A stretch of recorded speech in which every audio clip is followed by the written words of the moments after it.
que tienen que hacer del cuadrito, ¿no es cierto? Lo que vamos a ir mañana. No, la próxima. Es que no estaba. Lo siento, La próxima semana. Martes de la próxima semana. Entonces lo que nosotros vamos a hacer es vamos a pasar las urdimbres y luego con las tramas vamos a ir haciendo el diseño. Ese cuadrito yo necesito que lo tengan para la próxima semana. La próxima semana empezamos ya a trabajar en ese cuadrito. Sí, de 15 por 15 con los clavitos y todo eso. Separación de completos. Lo más pegado que pueda. Si le separa mucho, va a tener inconvenientes al momento de tejer. Si compran un material muy grueso, también van a tener... O sea, el diseño va a depender mucho del material que usted ocupe y cómo lo vaya a tejer. La urdimbre incluso lo pueden hacer súper delgado, pero la trama tiene que ser más gruesa para que vaya tapando todos los huecos. O sea, hay varias formas de hacer. ¿Sí? Por lo general, vamos a trabajar al inicio con lana escolar, que es lo más económico, para que no tengan ningún tipo de problema. ¿Sí? Por favor. ¿De acuerdo? Ya. Entonces eso vamos a seguir desarrollando en el transcurso y hasta acabar el primer parcial debemos tener por lo menos 6 tejidos diferentes ancestrales. Lo que quiere decir que ustedes ya van a seguir trabajando esa parte. ¿Ok? Ahora, ¿por qué empezamos desde la parte de fibras ancestrales? Y sobre todo, ¿por qué tienen que ser naturales? ¿Por qué creen que las fibras naturales son ancestrales? ¿Ah? ¿Qué necesito yo para considerar que algo sea ancestral? Es antiguo. ¿Por qué no? ¿Qué cosa ancestral no es antigua? ¿Qué ve? De todo, dice. No, espera. Me confundiste. ¿Qué necesita cualquier cosa, no solo un tejido, para que sea considerado ancestral? La técnica de realización, el tiempo de uso, no. Creo que la técnica es una. La otra, ¿qué más? Manual. ¿Qué más? ¿Qué más? ¿Cómo sé yo que algo es ancestral? ¿Cómo yo me lleno la boca diciendo, esto es ancestral? Con la materia. ¿La materia prima utilizada? Sí. O sea, yo ocupo algodón y eso es ancestral. El diseño, piensen, a ver, piensen. ¿Qué? ¿Ustedes cómo venderían ustedes un producto y diciendo, este producto que yo elaboro es ancestral? O ¿cómo hago yo para darle ese valor nuevo al producto? Ese valor de revitalizar lo ancestral. ¿Cómo hago? ¿Cómo harían ustedes? Son los materiales. Algunos participativos.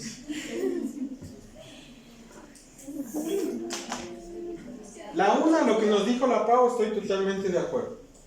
El proceso. ¿Qué más? Los materiales. El diseño. Que tenga historia. ¿Desde dónde proviene? Para que algo sea ancestral, ¿qué nomás debe tener? Primero, desde mi punto de vista, para que algo sea ancestral, debe tener intrínseco algún valor cultural dentro del producto o lo que yo esté poniéndole como ancestral.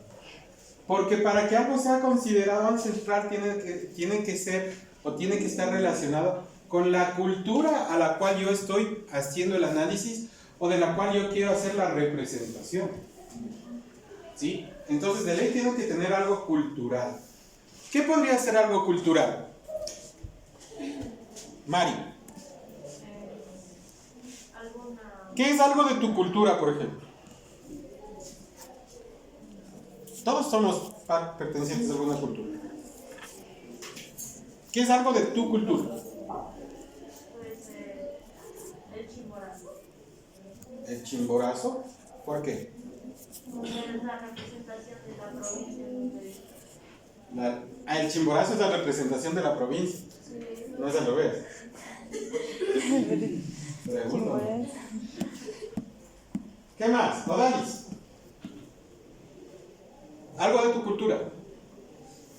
Santo Domingo.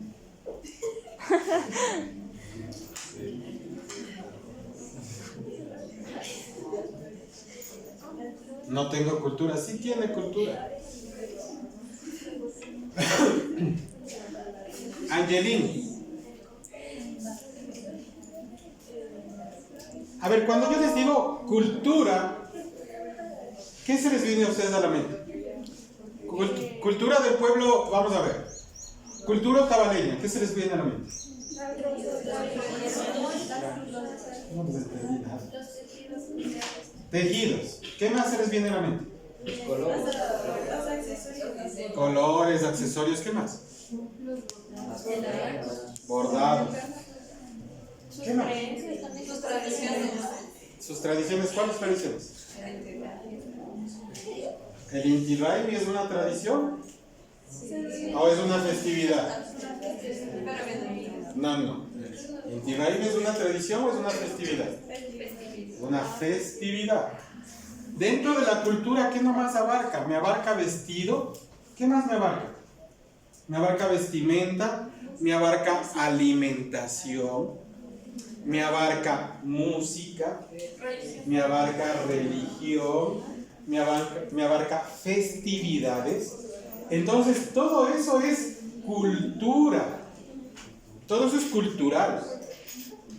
¿Qué es lo que nos pasa? Y es lo que nos pasa siempre. Nosotros decimos cultura, los tejidos. Híjole, no los colores, los bordados. Solo eso es cultura. Todo lo relacionado con la parte indígena para nosotros es cultura. A veces bien llevada, a veces mal llevada. Pero ya ahorita yo les hago entender que no todo es eso. ¿Sí? La festividad del Inti Raymi, por ejemplo, de lo que nos hablaba la Mica, ya es una festividad que no está muy relacionada a la parte indígena. Y es una festividad que está más enfocada hacia la parte mestiza. Pero no por eso dejó de ser cultural. Sigue siendo cultural. Sigue siendo parte de la cultura del pueblo tabaleño. Entonces, cuando nosotros hablamos de algo ancestral, tiene que estar relacionado con la parte cultural. ¿Por qué? Porque es algo originario de nuestras raíces.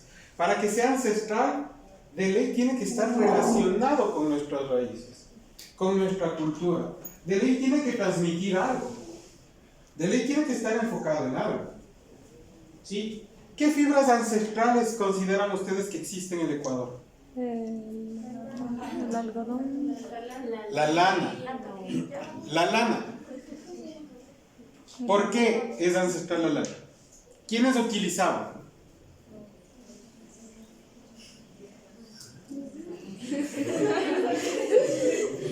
Se fue la señal.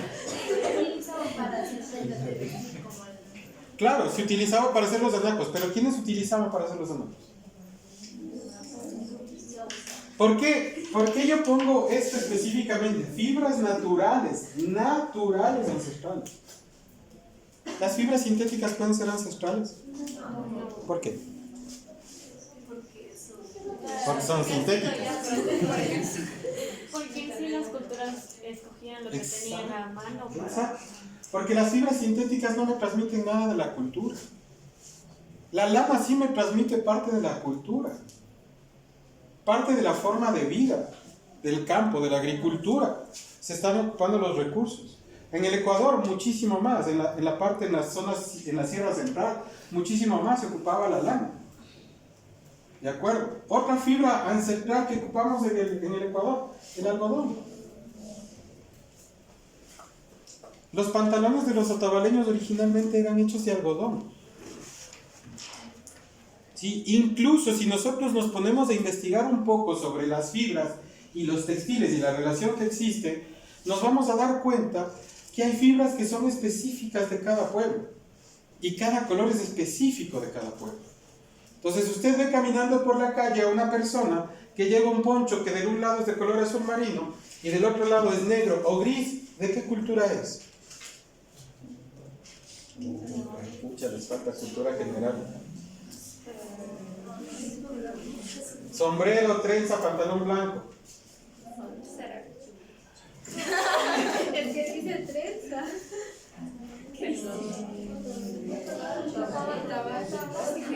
A ver,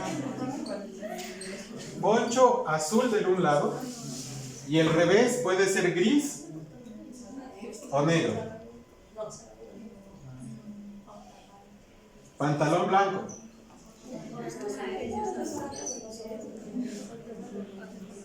Si no me he fijado que tengo por dentro.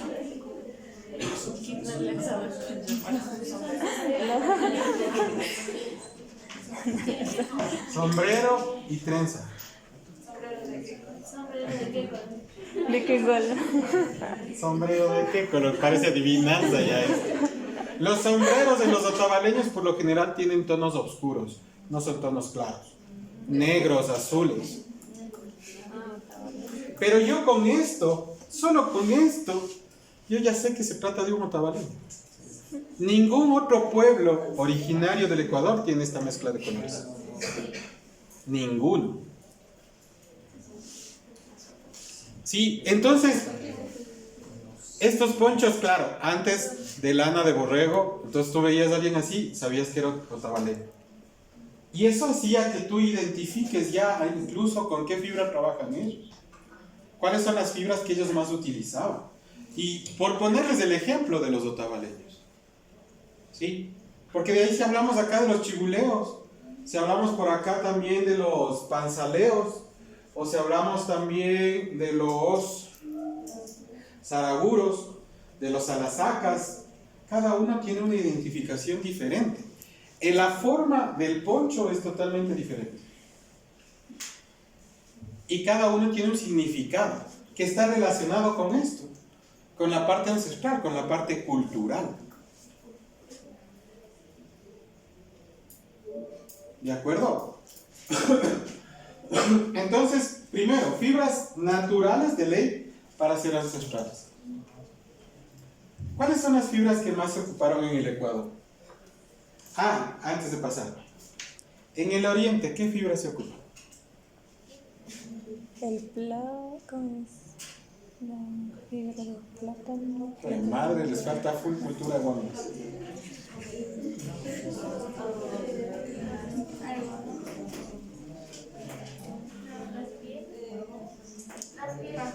Fibra, no dije pieles. En el Oriente, cabuya. No, ese es en la sierra. No. Me parece que hoy en día ya se las fibras de ese árbol donde Platanillo. Hay dos fibras principales que se trabajan en el Oriente. La chonza.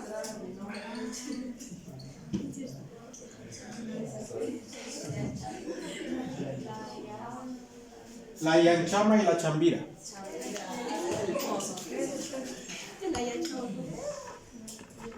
La yanchama es una corteza de árbol, ¿sí? Con la cual se ocupaba solo para hacer las faldas, ¿sí? Y la chambira es una fibra como la medio parecido a la paja toquilla, un poco más gruesa, ¿sí? Con la que hacen los cestos. Entonces esas son las dos fibras en el Oriente, por ejemplo, típicas características. La yanchama y la chambira. Entonces, ¿y por qué me vine a todo este lado de acá solo con la primera diapositiva? Para identificar que si hablamos de la parte ancestral, tenemos que hablar de fibras naturales, de ley, sí o sí. Y que cada pueblo o cada persona, cada cultura tiene su identificación bien marcada. Anteriormente, los textiles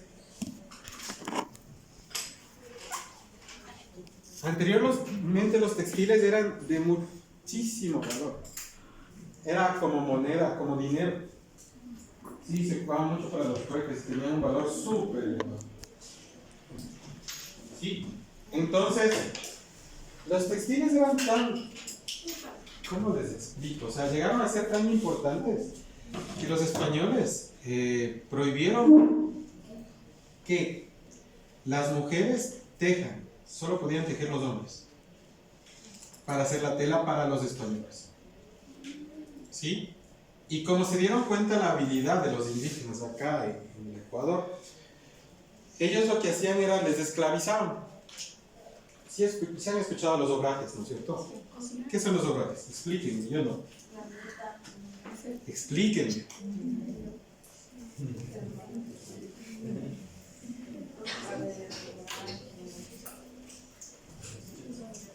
¿No han escuchado los obrajes? Los esclavos que laboraban el tejido. ¿Qué más? Va bien, va bien. Es que yo no me acuerdo. ¿Han escuchado? Sí. ¿Qué es? Los obrajes fueron un sistema de esclavización hacia los indígenas por parte de los españoles. No solo para la parte de tejidos, sino para la parte agrícola también. Les esclavizaban y les decían, yo te pago, yo te doy el almuerzo, me debes tanto. Estás viviendo, esto también te cuesta. Entonces era un sistema de esclavitud y les tenían trabajando ahí por mucho tiempo. Entonces parte de los obrajes era esta, la parte textil. Les encerraban porque se empezaron a dar cuenta que los indígenas se empezaron a comunicar a través de los gráficos que plasmaban en las telas. Y eso empezaron ellos a tomar como que era indicios de rebelión. Si pueden o si gustan, deberían ustedes tratar de leer un libro que se llama Mazorra, con Z, Mazorra, del historiador de Tungurahua, Pedro Reino Garcés.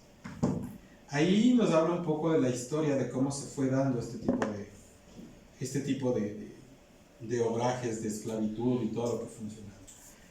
Realmente a mí me llamó mucho la atención este libro y aprendí algunas cosas de ese libro súper buenas. No tiene mucho que ver con lo que nosotros hacemos, pero cultura general nos hace falta todo. Entonces un poquito de la clasificación de las fibras. ¿Sí se acuerdan la clasificación de las fibras?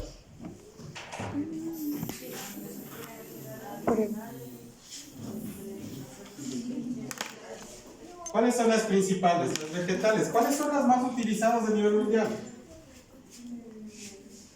Ancestralmente las vegetales las más utilizadas. Los animales empezaron a utilizar después. Y lo principal que utilizaban como fibra animal era lo que nos decía la Alex. ¿Qué nos decía? Las pieles. ¿Sí? Se empezaron a ocupar como piel. La Mari fue, es la Mari. Dentro de las vegetales acá hay un poco de ejemplos muy básicos. Dentro de las hojas de plátano, en la costa todavía se trabaja mucho con hoja de plátano para trabajar. Los de Pueblo Cayapas trabajan mucho sobre este tipo de cosas y trabajan cestería. Raíces como la cabuya, que se ocupa mucho en la sierra central, se ocupaba para hacer las alpargatas, por ser una fibra muy dura, muy áspera, entonces tenía mucha resistencia. Se hacía cuerdas con esto. Dentro de los tallos del abacá, que es del mismo plátano, de las semillas en la costa, la ceiba, ¿sí? Y cuando llegaba algodón acá a la sierra era súper apreciado, porque el algodón se daba en la costa sobre todo. La ceiba, ¿para qué se utilizaba? Actualmente se le utiliza como material de relleno, pero la ceiba antes sí se ocupaba para hacer telas. ¿Sí? Es una tela, yo creo que ya les había comentado el primero, la ceiba es una fibra que tiene mucha lignina y le da un carácter de repelencia. Entonces repele mucho a los microorganismos y esta lignina también nos genera una sensación de tranquilidad, de paz, de calma. Por eso se ocupa para rellenos de almohadas. Y te dice que son almohadas antiestrés. Son solo rellenas de ceiba. No es para fumar. Justo regreso a ver y le hace las señas a la amiga. No. Y de frutos, por ejemplo, el coco que se utiliza para mucha parte artesanal. Dentro de los animales, bueno, todos los pelos de animales y la seda. Bueno, acá la seda casi no. Pero los pelos de animales sí. ¿Cómo se descubrió esto de los pelos de animales? Porque utilizaban las pieles para montar a caballo. Entonces, ¿cómo ustedes hicimos fieltro? No. Sí. No, era aglomerado. Aglomerado. Pero bueno, por la fricción y acción del calor, las fibras se empiezan a entreverar y cuando se entreveran las fibras, eso se queda pegado, se queda afieltrado ese termo. Y de ahí aparecen los no tejidos, los fieltros. Esto es algo de lo que les venía yo comentando, ¿no es cierto? Que nosotros en América Latina tenemos una biodiversidad tan amplia, tan grande, que en fibras tenemos una riqueza inmensurable. Si nosotros pudiéramos aprovechar todos esos recursos, sería muy diferente.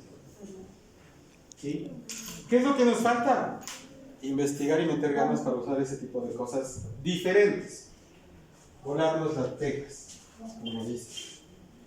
Pues por ejemplo, yo acá les decía, lo que les comentaba, que la vestimenta se convierte en un factor ya identitario de cada uno de los pueblos. ¿Sí? Entonces podemos ver ponchos rojos. ¿De dónde son? Chimborazo. Chibuleas. Ponchos rojos cortos, zona Sierra Centro. No solo Chimborazo ni Chibuleos. Si ustedes analizan, también los panzaleos tienen este tipo de color. ¿Sí? Están los chibuleos, están los puruáes también. Los quizapinchas no les sabrían, ahí sí les mentiría, los quizapinchas no, pero creo que están por ahí. Otavaleños. Aquí vemos la Yanchama, ¿sí? Y vemos de la parte de la zona del oriente. Y acá vemos las famosas shigras. ¿Sí saben lo que son las shigras? ¿Quién ha tenido una shigra? Yo tengo hasta ahora. Yo también. Las shigras, las originales, de lo que yo sabía, se tejían con hilo de cabuya. Por eso eran súper duras, eran resistentes. Lo que buscaban era justamente transportar cosas y proteger, por eso se hacía de fibra de cabuya. Esto identitario de toda la serranía ecuatoriana y el oriente. ¿Sí? Ustedes, shigras en el oriente y la serranía ecuatoriana. En la costa no habían shigras, ¿por qué? Por el clima. No será el clima. ¿Por qué? Es muy Piensen. caloroso. No piensan. ¿De qué dijo que era hecha? No? La shigra de cabuya. De cabuya Porque nos se ve daban en la la cabuya. sierra. Ahí hacían cestos. Sí, ellos trabajaban más con cestos. ¿Cuál es la diferencia? ¿Han visto la diferencia entre lo que se cosecha en la sierra y lo que se cosecha en la costa? ¿Qué cosechan en la costa?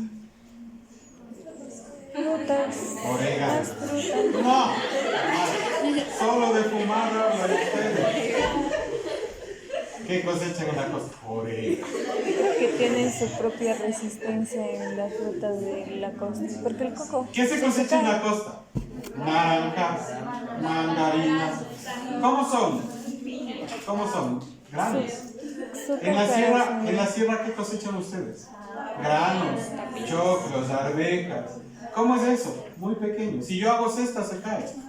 La shigra era una herramienta de trabajo para guardar semillas, para transportar cosas. Ah, muy chiquitito.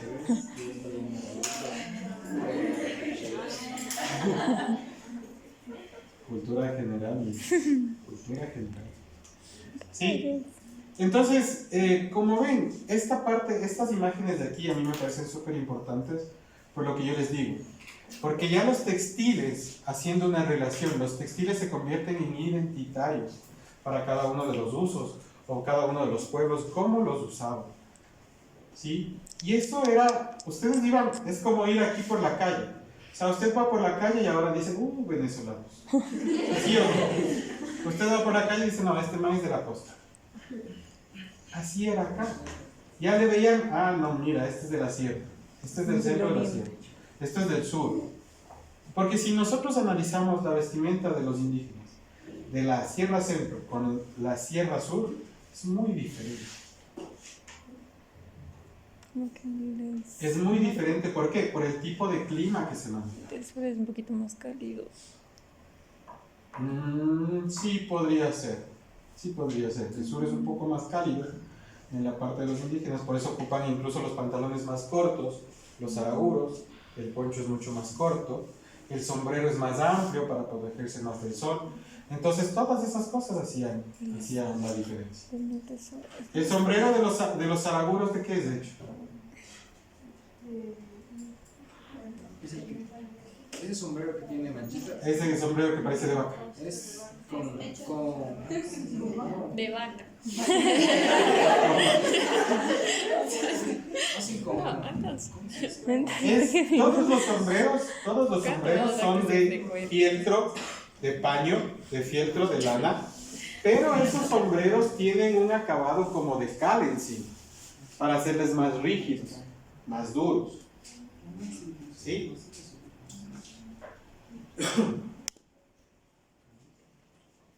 Entonces, así como nosotros ahora, usted va, porque se nota, ¿no? La parte de la fisonomía es muy diferente en una persona de otro país, una persona de acá. Entonces usted va y dice, ah, no, este man es de aquí. Así mismo era, ah, no, este man viene de acá lado. Entonces, esto nos ayudaba a identificarnos como del sitio de donde nosotros venimos. Y por eso era importante la relación con los textiles ancestrales. Ahora, acá tengo un poco de ejemplos de las fibras ancestrales que más se trabajaba acá en el Ecuador. La principal, bueno, una de las principales, ¿cuál es?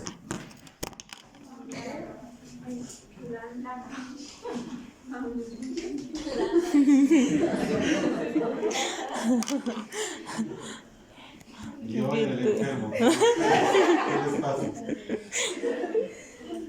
Aquí tenemos solo fibras vegetales. Solo fibras vegetales. Cabuya.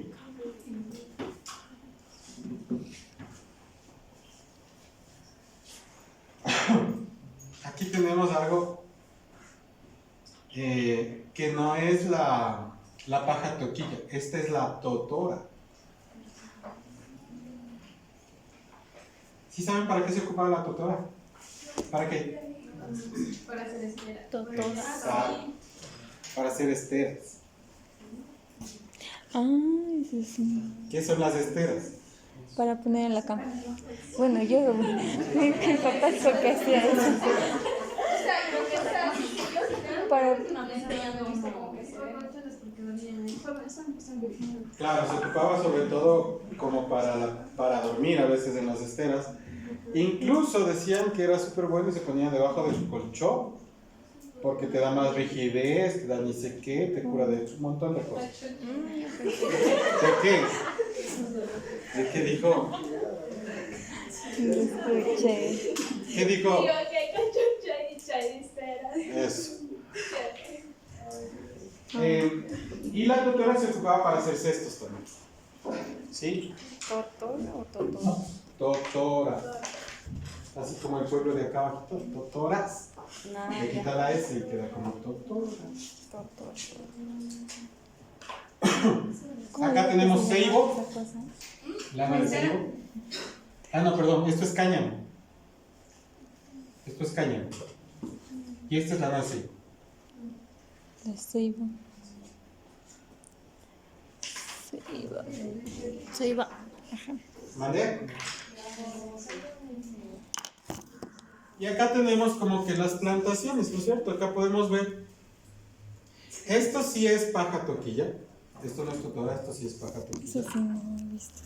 Así es el algodón. Y así es la lana de ceibo. Se han ido a Manta, a Manabí. ¿Sí? Muy bien, Perla.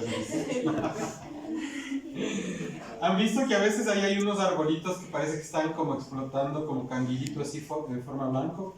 Es la lana de ceibo. Cuando nos vamos en agosto, septiembre, por ahí, siempre está eso como blanco. es la lana de seda. Se da sobre todo en Mamani. Y como yo les decía, dentro de las fibras de animales ya no se ocupaban las fibras, sino las pieles. ¿Sí? La piel fue lo primero que ocupó el hombre para moverse. Y dentro de las fibras de animales, los pelos de animales.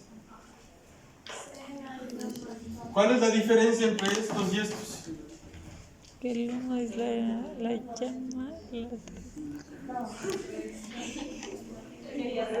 Casi, casi. la llama. Aquí no es la llama. ¿Cuál es alpaca? ¿Cuál es llama? ¿Qué es esto? ¿Y esto? Estas sí son llamas. ¿Sí? Esta es una vicuña. Y de la vicuña hay otra variación que puede ser el guanaco, que es una lana más fina. ¿Sí? Y la alpaca es parecida a la llama con el pelo más largo y más fino. Las alpacas también hay alpacas churiadas. ¿Churón? Churón. Sí, se hacen las permanentes. Esas son alpacas del tipo suri también, que tienen el pelo rizado. Y acá tenemos las cabras alpinas que nosotros conocemos como el cashmere. ¿Han escuchado el cashmere? ¿Sí? Una de las fibras más caras también a nivel mundial, como en Angora. Y los capullos de seda. ¿De acuerdo?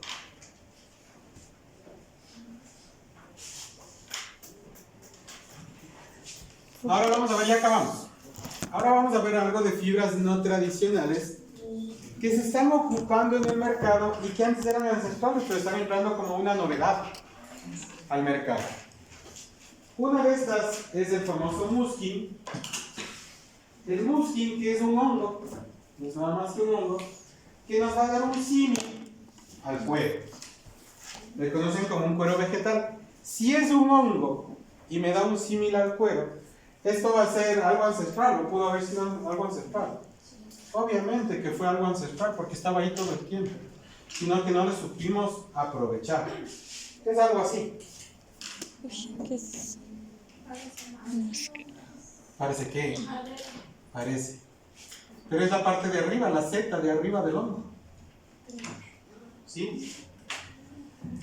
Luego tenemos algo que ahora le ponen de nombre el bember. Pero el bember no es nada más que las fibras más cortas del algodón que envuelven la semilla. Entonces es algo que ya existía antes y se aprovechaba, sí. Pero con los procesos industriales se empezó a dejar de lado. Porque se tiene la percepción que mientras más larga la fibra, mejor hilo voy a obtener. Entonces este bember, que tenía características muy superiores en algunas cualidades, como por ejemplo la absorción, se dejaba de lado y se lo ocupaba como material de relleno. Ahora, para mí esto es una fibra ancestral porque se ocupaba antes y era el algodón que no se utilizaba, entonces se lo ocupaba para hacer diferentes cosas, títulos de hilos más gruesos, y ahora se lo está utilizando ya como la nueva novedad del mercado. ¿Qué más tenemos? Tenemos el matuba bark, que es algo parecido a la yanchama de acá en el Ecuador. ¿Qué es esto? Miren, es la corteza del árbol, ¿sí? Que lo que se hace es hacerle un corte, se le saca la corteza y a esta corteza se le hace hervir y se la golpea para que tenga la flexibilidad. ¿Un material ancestral? Sí, es un material ancestral. Ahora lo venden como la gran novedad, la gran investigación, fibra de matuba para hacer trajes. Eso es algo ancestral, es algo que se está trabajando, o que se ha venido trabajando durante mucho tiempo. Es más, esta fibra es tan especial que en Uganda se la ocupa solamente para hacer trajes ceremoniales. O sea, no se ocupa para hacer cualquier tipo de prenda, solo para hacer trajes ceremoniales. ¿A qué es a lo que yo quiero llegar? Yo quiero llegar a que ustedes se den cuenta de que hay muchas fibras, entre comillas, que se sienten, que se les dice como que son modernas, pero que en realidad son fibras ancestrales y se vienen trabajando. Y a veces nosotros nos encuadramos en una sola cosa diciendo que fibra ancestral, la lana y el algodón. No hay más, pero hay un montón. Y que es necesario que se vea con un rasgo indígena la fibra o el tejido para decir que es ancestral. No, no es necesario. Este sí es un desarrollo moderno que les puse como premio. Es el tencel, es el nuevo algodón. Es una fibra regenerada que se está sacando. Hay que mandar al grupo el ¿Sí? profe. Mira lo que mandó en el grupo. ¿Tienes estos diapositivas? Van a analizar un documento sobre el tejido indígena en el diseño de la moda actual, una mirada entre el trabajo manual y la fabricación industrial. Es el documento que les subí al WhatsApp del curso, que tienen que revisarlo y tienen que hacer una revisión bibliográfica y hacer un documento, ¿sí? De esto. Ahora, lo que yo les estaba diciendo, miren, tejidos ancestrales aplicados a la industria moderna. ¿Qué están ocupando ahí ancestral?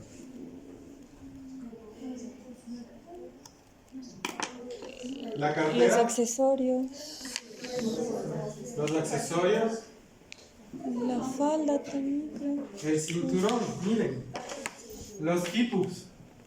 ¿Sí saben lo que son los kipups? ¿Qué son? Creo que eran sistemas con el cual podían contar. Son sogas con Los kipups era un sistema de documentación a través de nudos, con los cuales se comunicaban. No era solo para contar, era para comunicarse. ¿Sí? Miren la aplicación de kipups en un accesorio que le cambia totalmente a la parte de la falda. Miren. ¿Tiene que verse indígena? Tercos de baño. Se ve un poco étnico, sí, pero no quiere decir que tiene que ir siempre relacionado a la parte indígena. Cada clase me voy a conseguir imágenes. Miren acá, por ejemplo. Hecho macramé, tejido de punto. Cada clase me voy a conseguir imágenes así para que ustedes vean la relación que puede darse entre un tejido ancestral y la moda. Porque ¿qué es lo que nos ha pasado? Yo ahí me hago un autoanálisis y una autocrítica. ¿Qué es lo que nos pasa a todos los semestres? Yo digo, sí, aplicación de un tejido ancestral en la propuesta de diseño. ¿Qué pasa? ¿Qué tan difícil es poner un tejido ancestral en una propuesta de diseño DALIS? ¿Cómo ponen ustedes a un estilo casual urbano un tejido ancestral? ¿Cómo lo hicieron?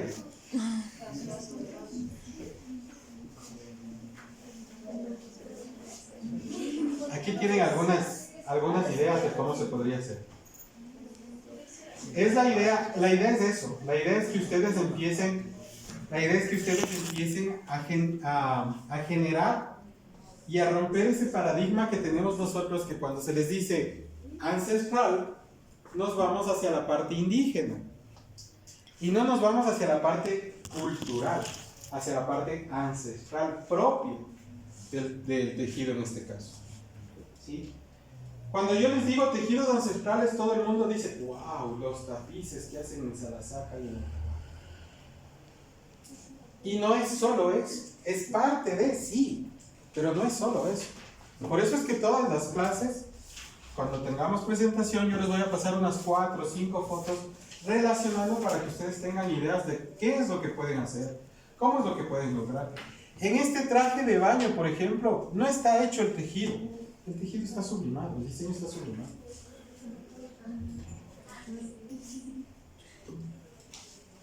¿Estoy aplicando algo de tejidos ancestrales? ¿Algo de lo que estamos conociendo ahorita? Claro, porque estoy sacando un diseño que es ancestral y transportándole a un material moderno para tener una aplicación indumentaria. ¿Estamos? Sí. Hasta ahí quedamos. Muchas gracias. Thank you.